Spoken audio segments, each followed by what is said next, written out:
안녕하세요. 아기 없는 30대 부부입니다. 아직은 돈을 더 벌어야 하는 시기라고 생각해서 아이는 결혼하고 5년쯤 뒤에 갖기로 합의를 했어요. 올해로 결혼 2년 차 됐습니다. 저희는 서로의 자리에서 열심히 일을 하고 있어요.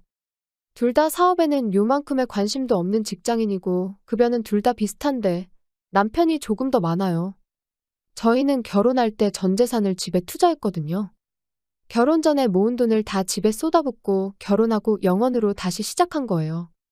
지금은 사회초년생의 마음가짐으로 열심히 일을 하고 있답니다. 결혼 자금은 제가 남편보다 모은 돈이 적었어요. 그 차이만큼 부모님께 지원을 받았고 남편은 부모님 지원 없이 본인이 모은 돈으로 해결했어요. 저희 부부는 각자 급여에서 생활비로 같은 금액을 각출해서 공용 통장에 넣어요. 그리고 또 같은 금액을 각자의 명의로 된 적금 하나씩 만들어서 붓고 있어요. 그리고 남는 돈은 개인적으로 사용하고 서로 전혀 터치를 하지 않아요. 터치를 하지는 않지만 서로 어디에 쓰는지는 대강 알아요.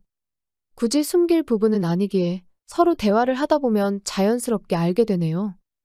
저는 제 개인 적금 하나를 더 만들었고 남는 건 용돈으로 써요. 그리고 남편은 본인 용돈만큼 남기고 시댁에 매달 생활비를 보내는 걸로 알아요. 저희 부부가 사는 게 너무 칼 같다 생각하실 수도 있지만 오히려 이렇게 계산적이기에 좋은 점도 많아요. 저희는 돈 문제로 싸울 일이 없어요. 두 사람의 돈이 섞이다 보면 내 돈을 더 많이 썼네, 네 돈을 더 많이 썼네 할 수 있잖아요. 이런 사소한 오해에서 비롯되는 싸움이 전혀 없어요. 서로 터치를 하지 않으니 돈 쓸 때 서로 눈치를 볼 일도 없고요. 저나 남편만 봐도 취미가 달라요. 저는 네일아트를 좋아하지만 남편 입장에서는 쓸데없는 돈이겠죠? 남편은 옷을 좋아해서 계절마다 옷을 많이 사는데 옷에 관심이 적은 저한테는 사치로 보이죠. 이렇듯 서로 돈을 쓰는 방향이 다르지만 개인의 돈이니 서로 신경 쓰지 않는 거예요. 제가 남편의 지출에 딱 하나 신경 쓰이는 게 바로 시부모님께 드리는 용돈이긴 해요. 물론 남편에게 티낸 적은 없어요. 그리고 남편이 시부모님께 용돈을 드리는 것에 불만은 없어요. 그냥 걱정스러웠거든요. 남편이 돈을 보내니 자연스럽게 그 집의 경제 상황을 알게 되거든요. 제가 알기로도 넉넉한 형편은 아니에요. 아직은 아버님이 직장 생활을 하시거든요. 근데 그런 것 치곤 여유자금이라고 해야 할까요? 목돈이라고 해야 할까요? 그런 게 너무 없어요. 아버님이 버시는 돈도 적지 않고 남편이 보내는 돈도 적지 않거든요. 돈이 다 어디로 갔을까? 참 궁금한데 물어보기 좀 그렇잖아요. 다만 연세가 있으시니까 걱정이 되는 거죠.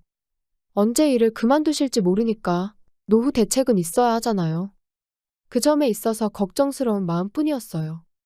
용돈을 드리는 걸로는 정말로 불만 없었고요. 진심으로요. 그런데 이번에 이 걱정이 현실이 되어 돌아와 버렸네요. 일단 저희 시부모님이 사시는 집은 전셋집입니다. 아마 저희 시부모님처럼 생각하시는 분 계실 거예요. 앞으로 집값이 계속 떨어질 테니 지금 집을 사는 건 손해다.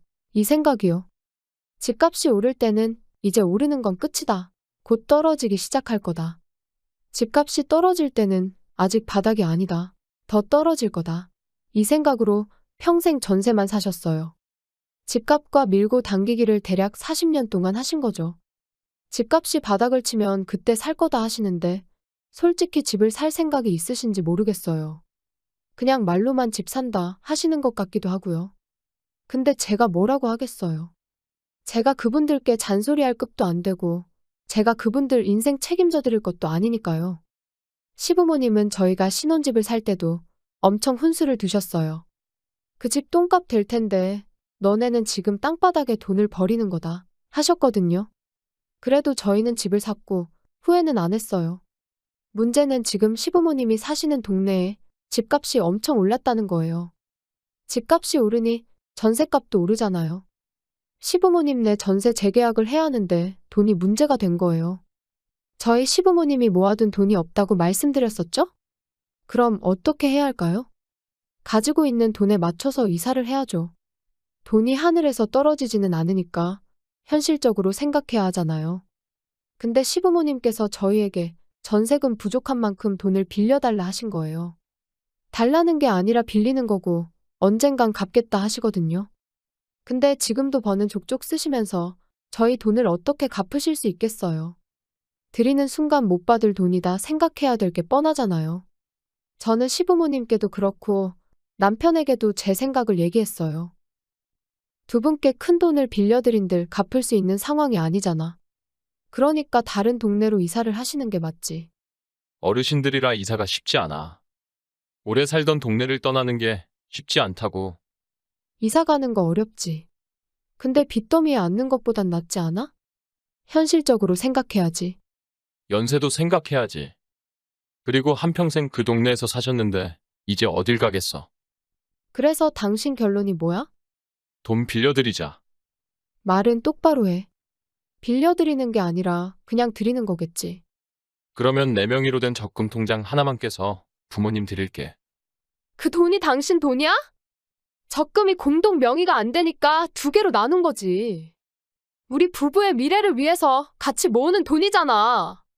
그걸 왜 당신 마음대로 사용하겠다는 거야? 그럼 나더러 어떻게 하라는 거야?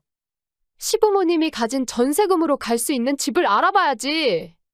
지금 그 집에 꼭 계셔야 하는 명확한 이유가 있는 것도 아니잖아. 현실을 생각해야지. 남편이 너무 답답하더라고요.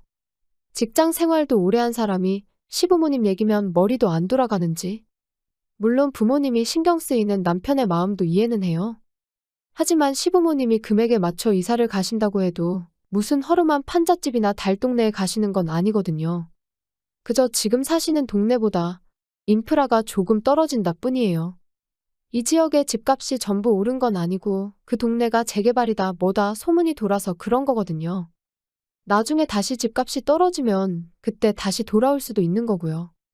근데 제 말은 귓등으로도 안 들었는지 시부모님께도 폭풍 같은 연락이 왔네요. 애미야, 네 남편한테 얘기 들었지? 꼭 갚을 테니 돈 좀 빌려다오. 어머님, 저희 돈 모은 것도 별로 없어요. 저희 결혼할 때 있던 돈 전부 집에 넣은 거 아시잖아요. 그때부터 1년 조금 넘게 지났는데 저희가 모았으면 얼마나 모았겠어요. 내가 돈 부탁할 데가 너희밖에 없어서 그래. 너희가 대출 좀 알아봐 줄 수 있니? 우리보다 대출도 잘 나오지 않니? 어머님, 그렇게까지 해서 그 집에 사셔야 하는 거 아니잖아요. 이사 생각해 보세요. 그리고 앞으로 돈 얘기 하실 거면 저한테 연락하지 마세요. 제가 돈이 많으면 말을 안 해요. 바닥부터 새로 시작한 지 고작 1년하고 몇 개월 지났어요. 그동안 모았으면 얼마나 모았겠어요? 시부모님이 원하시는 만큼 도와드리려면 있는 것 싹 털고 대출까지 받아야 해요. 전 그렇게까지 해서 도와드릴 마음이 없는데 시부모님은 계속 돈 얘기만 하셨어요. 그러다 보니 저도 점점 시부모님 전화를 피하게 됐어요. 제가 전화를 안 받으니 문자를 하시더라고요. 제가 시어머니 문자 한 통에 그 집 식구들 모두에게 정이 뚝 떨어졌습니다. 돈 안 빌려주면 너희 집에 나가서 살련다. 나는 며느리랑 같이 사는 것도 좋다. 그러니 잘 생각해봐라. 저희 집에 찾아와서 돈을 요구하겠다는 게 아니라 저희 집에 눌러 사신다는 말씀인 거예요. 그러면서 협박 아닌 협박을 하시는 거죠. 요즘 며느리들이 합가라면 7일 떠니 제가 합가 무서워서 돈 갖다 바칠 줄 아셨나 봐요. 처음엔 남편을 낳아주신 시부모님께 내가 너무 매정했나? 싶은 생각도 있었거든요. 근데 이런 얄량한 연민조차 사라지게 하셨네요. 내가 이러려고 결혼했나 싶었네요. 내가 시부모님 전세금 해드리려고 지금까지 개처럼 일해서 돈을 모았던 건가? 미래의 내 자식을 위해서 열심히 일한 건데 이걸 다 드려야 한다고. 저는 남편과 시부모님과 가족으로 살아갈 제 미래를 생각해봤어요. 과연 이번이 마지막일까? 또 전세금이 오르면? 그때도 돈을 요구하시지 않을까? 그럼 그때도 또 돈을 드려야 할까? 내가 돈을 버는 게 무슨 의미가 있는 걸까? 이런 생각들이 떠오르니까 너무 무섭더라고요. 내 편인 사람이 아무도 없는 이곳에서 그저 돈을 버는 기계가 될까 봐요. 저는 이혼을 결심하고 바로 실행에 옮겼습니다. 어영부영 시간을 끌다가는 돈을 뜯기던 아니면 시부모님이 저희 집에 쳐들어 오실 것 같았거든요. 남편은 당연히 이혼 못한다고 했죠. 돈 들이자는 소리 안 할 테니 이혼하지 말재요. 하지만 저는 이 남자와 살면 전세 재계약인 2년마다 이 싸움이 벌어진다는 걸 이미 알고 있잖아요. 그런데 어떻게 결혼 생활을 유지하겠어요? 저는 변호사님의 도움을 받고 시부모님께 받은 문자들을 증거로 이혼을 진행했어요. 결국 남편에게 위자료까지 받고 결혼 생활을 끝냈습니다. 새가 전이고 새가 구고 뭐고 아깝다는 생각 안 하고 헐값에 다 처분했어요. 집도 시세보다 조금 싸게 내놓고 남편과 정확히 반 나눴습니다. 돈 건네주면서 시부모님 잘 모시고 살라고 해줬어요. 결과적으로 시부모님께는 이득이죠. 아들이 가져가는 돈 전세금에 보태면 되니까요. 이 돈을 노린 거였나 싶기도 했네요. 아무리 그래도 하나뿐인 아들 이혼시키면서까지 돈을 노린 건 아니겠지? 했지만요. 결과적으론 그 돈으로 집 지키셨으니 좋다고 하실까요? 자식들 고생할까 전전긍긍하는 부모도 있고, 자식들 돈 털어먹으려고 안달이 난 부모도 있고, 참 세상 신기해요. 이렇게도 혼란스러운 세상이지만 저는 누구처럼 자식들을 고생시키고 싶지 않아요. 그렇게 되지 않기 위해서 오늘도 열심히 살아보자 다짐하고 갑니다.